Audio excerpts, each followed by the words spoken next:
Guys এই দেখো আমি টাকানের দোকানে যাচ্ছি আর ও চলে এসেছে আমার সাথে দোকানে যাওয়ার জন্য, তারের উপর বসে আছে। গাইজ তোমার ভিডিওর থাম্বনেলে যেটা দেখলা যে গোপীকে ধরলাম ওইটাও আসবে। তো গাইজ প্রথমে তো আমি যাচ্ছি সিমাই আনতে, কারণ আজকে সিমাই রান্না হবে বাড়িতে।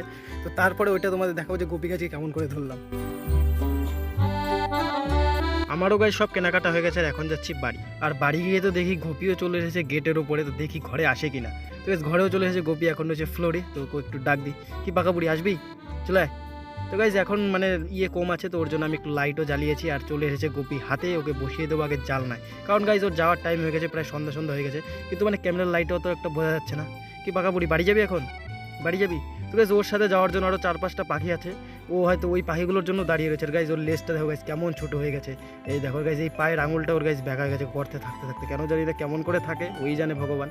আর ওর গাইজ যে গলার মালাটা গাইজ ওটা আরও ফুটেছে এখন, মানে আরও এখন সুন্দর দেখতে হয়েছে। আগে একটু কম ফুটেছিল, এখন মানে একদম ভালো করে দেখা যায়। এখন তো সন্ধ্যা হয়ে গেছে প্রায়, এই দেখো কি যে করে। তো বাড়ি যাওয়ার আগে শেষবার গাইজ ওর সাথে একটু কথাও বলে নিলাম।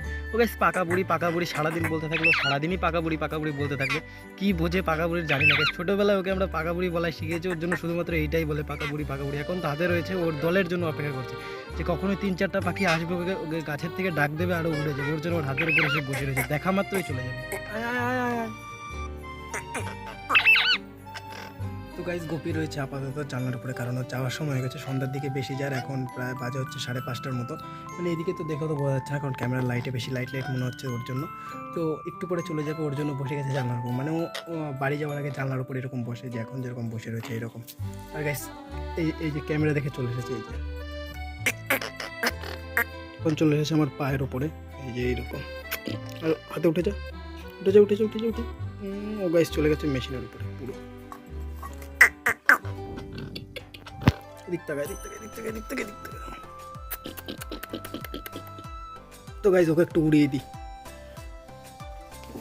আমি ওকে বাড়ি যাওয়ার জন্য উড়িয়ে দিলাম, ও আবার এসে জানলার উপরই বসে পড়লো। কি আজকে বাড়ি যাবি না না আজকে আমাদের বাড়িতে থাকারই প্ল্যান তোর? হ্যাঁ, আর এখন ওকে উড়িয়ে দেওয়ার ফলে ও আমার উপরে এবার রাগ দেখাচ্ছে, চোখ বড় করে। তো আচ্ছা যখন তুই যাবি না, তাহলে তোর সাথে একটু মজা করি, কি বলো গাইজ? তো ওকে এখন দেবো ওই প্লাস্টিকটা কাটার জন্য, তো দেখি কাটতে পারে কিনা। কারণ ওকে এইসব জিনিস কাটাকাটির জন্য দিলে গাইজ খুব রেগে যায়। তো হাতের থেকে নিচ্ছে না, তো নিয়ে তো নিল, তো দেখা যাক কাটে কিনা। একবার ফেলে দিল, তো আবার দেবো একবার, দেখি। ফেলেই দিল গাইজ পুরো বাইরে একদম। তো গাইজ এই ভিডিও তাদেরকে দেখাবে পরে কোনো নেক্সট ব্লগে, ততক্ষণের জন্য বাই।